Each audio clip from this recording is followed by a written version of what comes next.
Hello friends, welcome to our YouTube channel. In this video I'm going to tell you about how you can fix mobile data problem in your Samsung Galaxy smartphone. Before watching this video, if you have not subscribed to our YouTube channel, then subscribe to it and like our video. So let's start friends.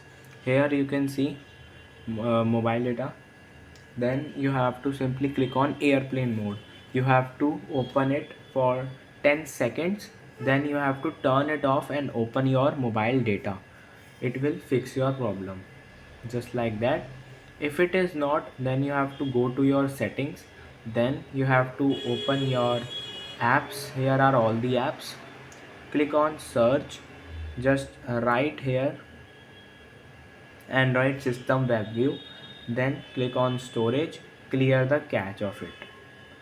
Then you have to press back, click on search and just type here reset. Scroll down, here it is reset. Just you have to do is you have to reset your mobile network setting from here. It will fix your problem. I hope you like this video. If you like this video, then subscribe to our YouTube channel for more helpful tips and tricks videos. See you next time.